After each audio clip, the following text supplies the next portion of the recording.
Hey, Bob, my microwave isn't working. What do I do? Most realtors will say, well, contact your lawyer, right? Because all of the money's been dispersed, the keys have been handed out, the land registry already has your name on title. You own it. Now what? What's up, everybody? Hello. This is episode 109. Welcome to the show, KT Confidential, episode 109. 109. Getting up there. I'm Adrian. This is Ariel. We're talking real estate. Once a week, every Monday. Top of the morning to you. Oh, that reminds me of Brian Buffini. Brian Buffini. Yeah, haven't heard his voice in many, many years. Yeah, it's been a while. Well, mid-December, my friend. Mid-December. It's unbelievable how fast this year has gone. It's been a great year. Well, from a business perspective, real estate, we've been very busy. It's not been a great year from many other perspectives, but making the most of it. Sitting here again in my basement. You've got a little bit more natural light there in the office today. Yeah, I mean, as I was saying before we started recording, if I don't get out to the office at least 3 days a week, and I think it's about 4 now, 3 during the weekdays and once on the weekend. Yeah. I try, as we've mentioned before, we're only allowing one person at a time at the KT studio. So you're stealing everybody's day?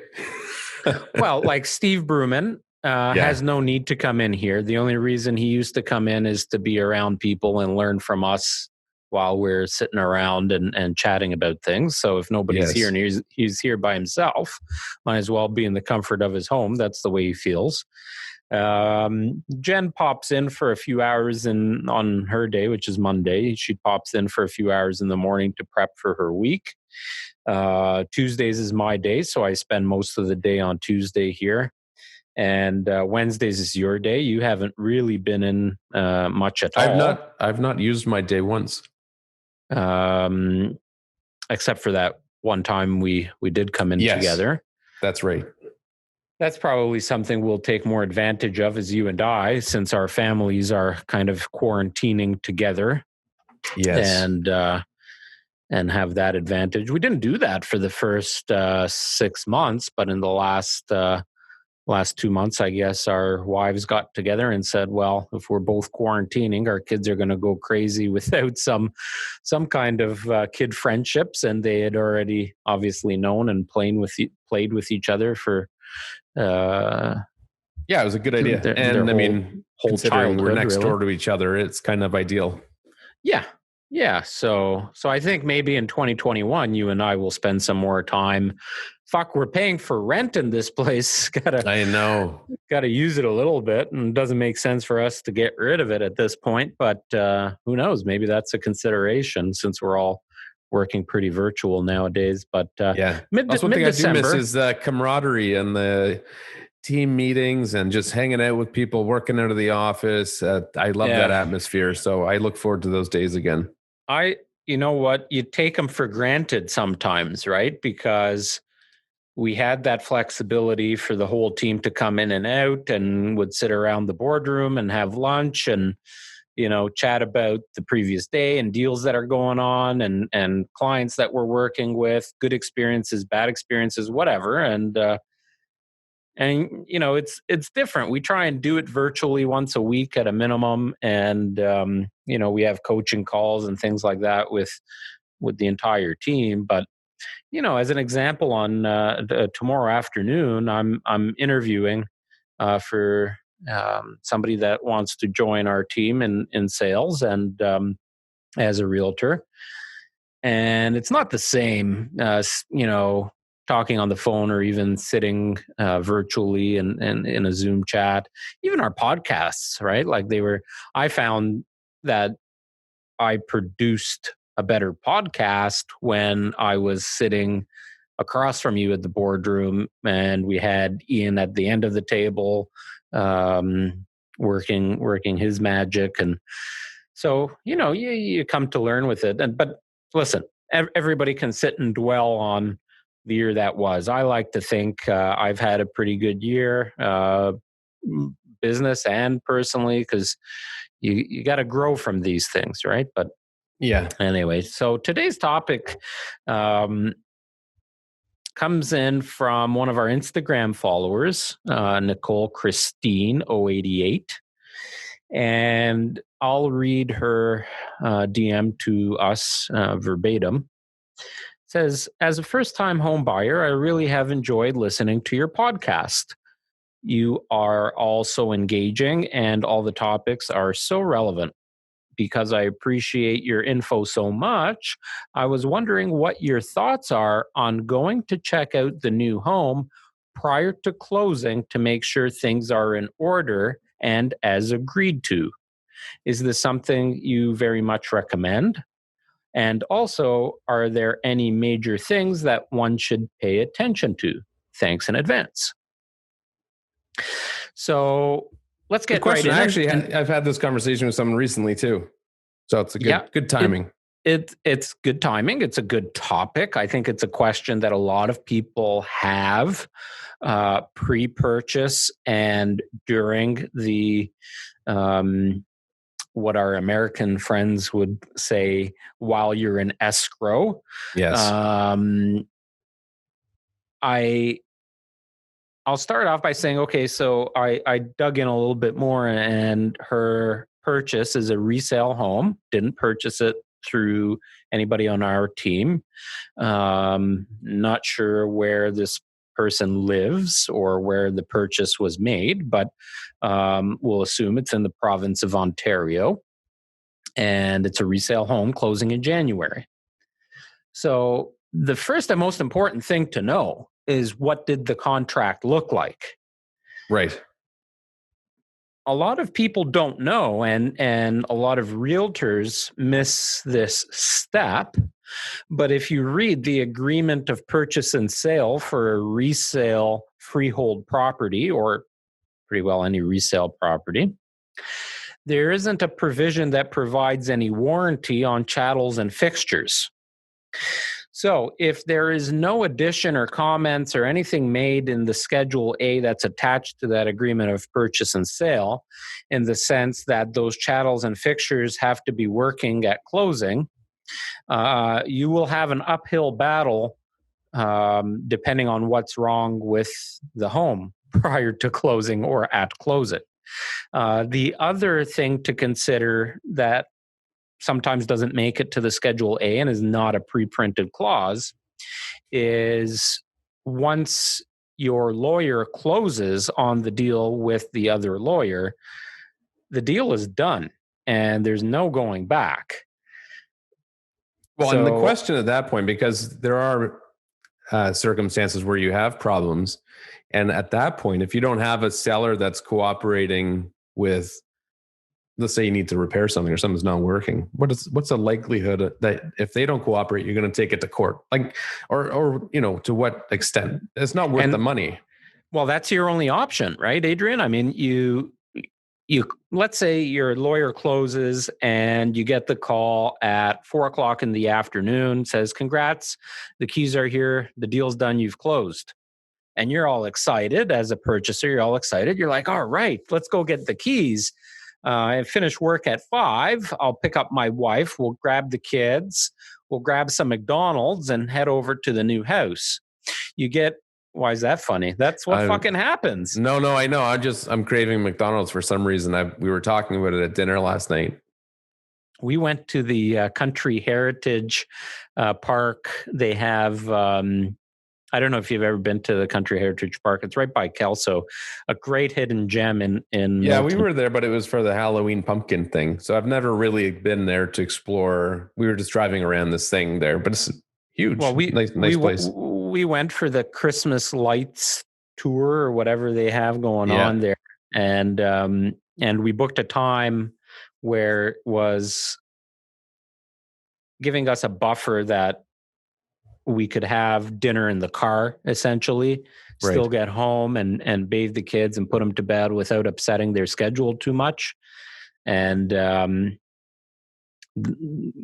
we get McDonald's for the kids. I mean, the last time was probably 5 months ago or something like that, on the way to the cottage, that kind of thing. And but they love it, right? Like, who doesn't love McDonald's? The Of sugar course.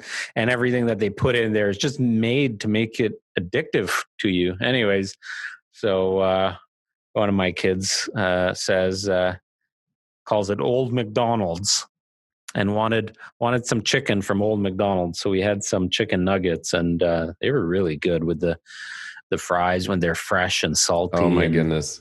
Yeah. Don't talk about it. Okay, let's just move on. Good stuff. Good stuff. Anyway, so we went to the Country Heritage Park there. It was a nice drive. How did we get on that topic? I have no idea.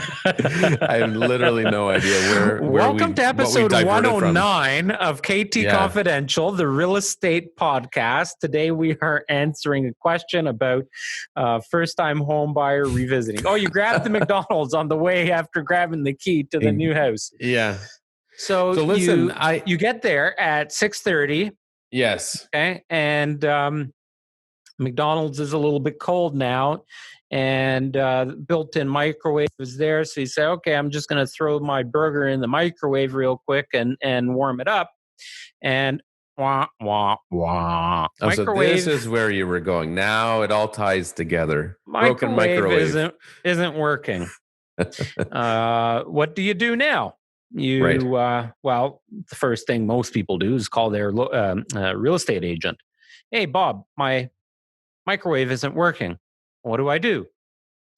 Most realtors will say, well, contact your lawyer, right? Because all of the money's been dispersed. The keys have been handed out.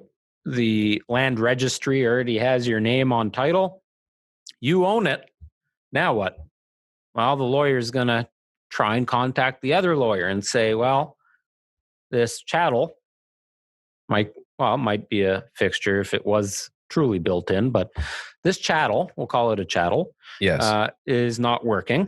Which, for those that don't know what that means, a chattel is anything that's not fixed to the property, but included with the sale. And it's so funny because chattels and fixtures, half of the population doesn't understand it, and the other half gets it wrong when they're buying or selling. Half of the realtors get it wrong. Like even on our team, I look at my contracts or anybody else's in chattels, it will always say electrical light fixtures. I know, isn't it funny? It's right in the name of the item. It's a fixture. So technically it's already included. But anyway, so the microwave was included in the deal. You go back to your lawyer. You say, the microwave's not working. And this is just a few hours after closing. That lawyer says, okay, I'll send a letter and call the other lawyer and see if they're willing to compensate. And there's no holdbacks at this point. You can't hold back any money. As soon as the keys exchange, money's gone. Money's been transferred. Yeah. So there's a problem. The seller doesn't want to compensate. The seller says, hey, when I left the house yesterday and closed everything up, it was working just fine. So now what are you going to do? The built-in microwave is worth whatever, $1,000, $500, $2,000. So now you're telling me you're going to go through the process of you will win. If you go to court, you will probably win. Maybe not. Depends on the judge, I suppose, and depends on the lawyers. But the point is, you're going to have to pay lawyers. High probability, but now you got to hire a lawyer or do it yourself if you so choose. Then for sure you'll lose, but you hire a lawyer and you take the seller to court.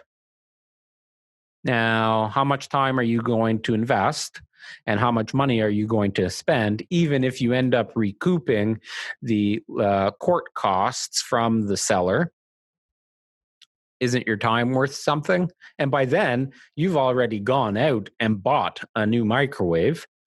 So those are some of the things you gotta keep in mind. Sometimes you can include a clause in the Schedule A that basically says the chattels and fixtures are to be working at closing, period. That should be in there. But you can also provide an added warranty of some kind that has a time-bound limit.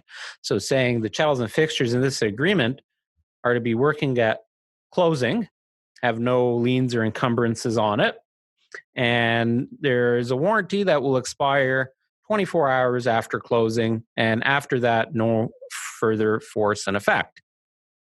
I'm just rhyming it off as I know it at the top of my head. That's not word by word, but close enough. Pretty for darn the purpose, close. I'm impressed. Purpose of understanding. You must have been doing this for a while. And then you got the keys. You went in McDonald's, warmed up your stuff, not working. Then you go back to the lawyer and say, "Uh-oh, we got a problem." Now the seller has got to pay for it because there's a 24-hour clause. You don't even have to take it to court. The lawyer is going to say, okay, well, there's a 24-hour warranty, pay up. Although, I will say, if and the most seller of the time, really sellers are pay, cooperative. Right. You're still, that's going to be hard to enforce. Yeah, for the sake of that, right. But I most of the time when I've ran into this problem, I'd say the vast majority of times, most sellers are cooperative.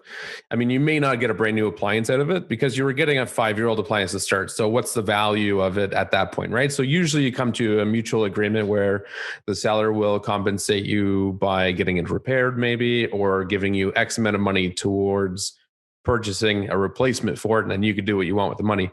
Or maybe I have had seller clients who were super cooperative, and they actually went out. I remember one in particular, they went out and bought a brand new fridge because they felt bad, and they were like, yeah, it's not a big deal, we'll buy a brand new fridge. So that was really considerate of them, because I don't think they would have had to have gone to that extent. But I think the important thing, first of all, the vast majority of the time, there are no problems. Things go smoothly. There's not an issue. Everything works. I had this conversation with a client recently where I was really pushing them to do these revisits, and I was really advising them, let's save one of them to use towards the end of towards just before closing, to make sure that, as close to closing as possible, we can make sure that everything's working still. Anyways, they were really hesitant, or they didn't really want to. They're like, no, we really want to use another visit now to go take measurements. So I explained the reason behind it, and they gambled, and they said, well, chances are nothing's going to happen, so we're not worried about it. So, which is true. The vast majority of times things are fine. But I would say it's smart to use one of your revisits close to closing. The other question she had is, what are you looking for? Well, so the question was really, is it recommended to visit? So your answer to that, absolutely, yes. Yes. It depends how many visits you have back to the property, because you can you're negotiating that in the deal. It's a condition essentially of the deal, and or a clause that gets inserted into the schedule. And typical is 1 or 2 visits prior to closing. Some ask for a 3rd, maybe even a 4th if there's renos, or you got to bring contractors in if you need to bring a pool guy, or whatever, depending on the size of the house, that might make a difference too. The length of time between closing and purchase might make a difference. So there are some variables. But usually if it's a 90-day closing, I would usually suggest 2 visits. Yeah. And my first visit and this is how I trained the rest of the team too, and it's pretty well how you and I operate, is first visit, you're going back to see the house the first time since buying it. So take lots of photos, look around. Hopefully you took tons of photos when you purchased it before putting in the offer, so you knew exactly what you were putting an offer on. But take lots of photos so you've got them. Take things like, everybody on our team has our little NICS color. What is it called? Color what? Color confirmer. Color, I don't know. It's a color confirmer. Yeah. NICS paint color selector confirmer. Yeah. It's a little gadget that you put up on the wall and it tells you what paint colors are there. So if you want to buy any paint to do touch-ups and things like that, you've got that. If you wanted to bring any family members, sorry, Ian just popped in. He must be done shooting your latest listing. Nice. If you want to bring not so much friends, certainly during COVID now, things are a little bit different. But, if you bought it with your spouse and you have children, and maybe now you want to bring your children or your parents often, especially if you're in your 20s and 30s right now, parents are always like, oh, when are we going to get to see your new house? Or you just want to get them to help. Don't bring them through before you buy, though, because they often ruin the deal. 100%. So the first visit back is kind of that fun visit. Take measurements. So if you're thinking of buying a sofa, or you want to purchase a larger bed, end tables, night tables, TVs, anything that you want to get installed, you want to put up a new backsplash and measure how much in square footage of tile you're going to need, things of that nature. Another thing I'll do during that first visit is, like you were talking about the photos, like I'm extremely thorough now, because we've had instances where we were representing the seller in the past and the buyers came back for a revisit and noticed discoloration on one of the ceilings. And I went, there was no reason to believe there was any active leak. It was probably there forever, but nobody noticed it. But the key was they never had proof that it wasn't there before, despite them saying it wasn't. And because they didn't have proof, and because there was also no reason to believe there was an active leak or problem, nothing happened. But since then, every time I go back for these visits, if I haven't done it already, I am not only taking pictures, but I'll walk around with a camera on video record and take a video of video recording setting. I'll record every ceiling, anywhere that's a probable area that you might get water damage, walls, floors, because moving, you're going to get damage to floors and walls and stuff like that. But if you have proof that it was not damaged before, and then subsequently find damage at the second revisit, you have something to support your claim. You got to be really careful when you're buying a home in the winter. You can't test the air conditioning. Mm-hmm. There's all kinds of things that are going to pop up that you are just automatically taking a risk with. And, something as simple as not seeing a stain in the ceiling, that's part of the risk, right? Like, there's good probability that a lot of homes have had leaks in some capacity. There's probability that mold got in between the wall after those leaks, or in the ceiling after those leaks, because it didn't dry out and it just sat there. So there's a certain level of, buyer, or that you're buying as is in some capacity. But okay, so going back to what we actually do in that visit, or what we recommend. So if you've got two visits, your first visit is that more fun-ish visit, but take notes on things like what the furnace filter size is, because some of them have to be ordered in advance. And one of the first things you should do when you move in is change your furnace filter.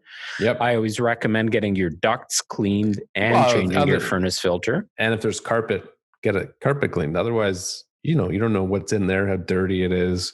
If you have allergies, if there were pets before, those are things that you'll quickly realize after living there for a night or two.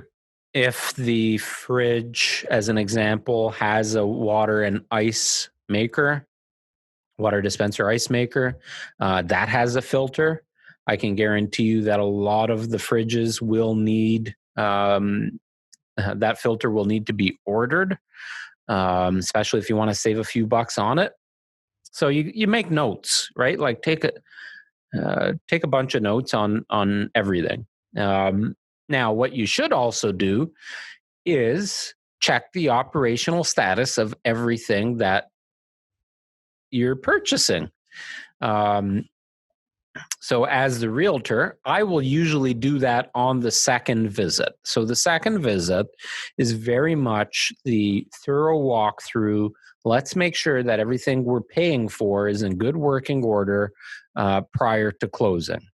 So I will flush all toilets, run all sinks, run all tubs, let some of them run at the same time. Who was it? We had a client once, I think it was your client, that they moved into their house and they had, I think they were maybe celebrating by having an extra long shower. And then there was a huge leak. And to be honest, they don't talk to me anymore, and they don't talk to Natalie anymore. And it's a shame because they're good people or whatever, but they saw it as being my fault because that you had that the shower leaked. Yep. So the house that they bought was vacant, and it was totally renovated. It was actually a real estate agent that bought it privately, and they renovated it. So they did a flip. Okay. Right. Yeah. But we had a thorough home inspection on it. So it's not like it wasn't even inspected. And we did have, I can't remember, 1 or 2 visits. Definitely 2 visits, because I remember once they brought family and once we went through to recheck. Everything was fine. Everything looked good. Everything was working properly. The only thing that wasn't working properly was I believe it was a washing machine, and we caught that before closing. It got addressed, no problem. Well, the day after they got the keys, even before getting any furniture really in there, or maybe they got like very basic furniture in there. Keep in mind, younger couple just got married. Well, they hopped into the shower together, and I don't know how long they were in there together, but it basically flooded the entire living room right underneath the shower. I mean, the home inspector must have ran the shower. Yes, probably. I was there probably for a good 5 to 10 minutes. They put a lot of water through. Yeah. I ran it on one of our revisits. I ran it along with the sink at the same time. But what happened was, I guess there was so much, the shower was going for so long, or I don't know, but there was a tool of some kind or something lodged in one of the drain pipes. One of the pipes. Are you playing Scrabble, or what are you doing over there? No, why? I don't know. You seem distracted. No, I don't know if you got my text. It's because I didn't realize I have an appointment at 1:30. So I've been texting this guy, just seeing if I can buy myself a few extra minutes. That's funny. I thought maybe you did or didn't see it. No, I put my phone on airplane mode. Oh, the message said I have an appointment at 1:30. All right. Well, you'll be fine.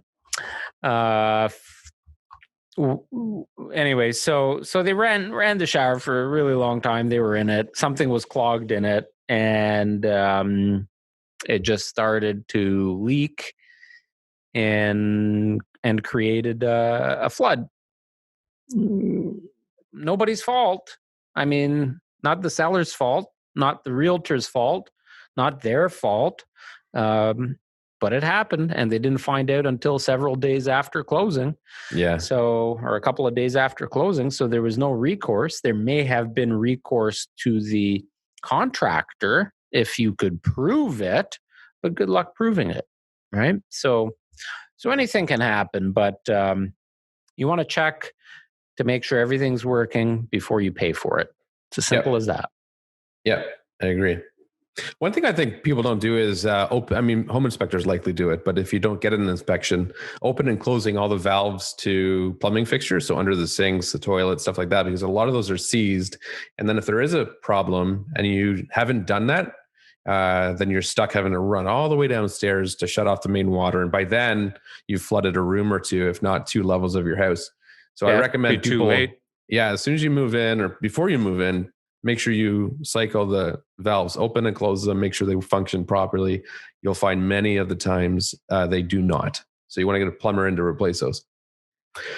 So, And if you don't have a home inspection prior to closing, my recommendation is you or your realtor get a ladder and go up into the attic. yeah. Go up into the attic, especially during the winter months, especially after windstorms and things like that. You'd be surprised what you can find up there. Yep, I agree. So to sum it up, 100% they're essential. I always recommend doing these visits. Time it as close to closing as you realistically can. It can be challenging to do it too close to closing, depending on when the seller is moving out.